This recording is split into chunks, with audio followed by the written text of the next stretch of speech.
A pair of Russian nuclear-capable bombers buzzed the British coastline along the North Sea on Thursday while ignoring repeated radio calls, according to the UK's Ministry of Defence. Royal Air Force, RAF, Typhoon fighter jets on alert launched from a base in Scotland to intercept the bombers. The Russian Blackjacks were not talking to air traffic control, making them a hazard to all other aviation, said a statement from the British military. Russian bombers probing UK airspace is another reminder of the very serious military challenge that Russia poses us today, said British Defence Secretary Gavin Williamson. We will not hesitate to continually defend our skies from acts of aggression. Once again, the rapid reactions of our RAF have demonstrated how vital our armed forces are in protecting Britain, he added. The Russian Tu-160 supersonic long-range bombers never entered British airspace. The Royal Air Force launched fighter jets because the Russian aircraft were ignoring air traffic controllers, the statement said.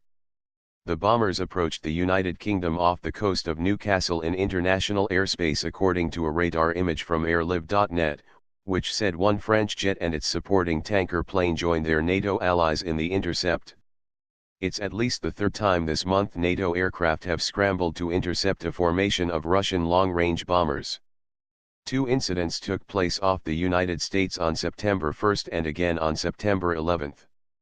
On the 11th, a pair of Cold War-era Tu-95 Bear bombers, also nuclear-capable, flew near Alaska.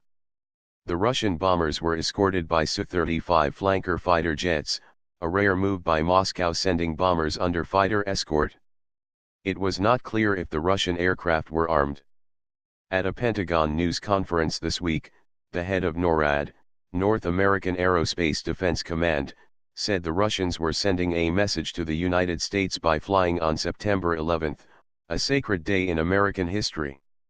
I think anytime that we see these kinds of events there is a strategic message as part of that, and that's part of the broader geopolitical situation that we find ourselves in these days, said General Terence J. O'Shaughnessy. Asked if the flight of Russian bombers off the United States on September 11 angered him, O'Shaughnessy dodged the question. We're prepared to respond and we responded appropriately, he replied. The Russians have flown bombers off Alaska 3 times this year, according to a NORAD spokesman.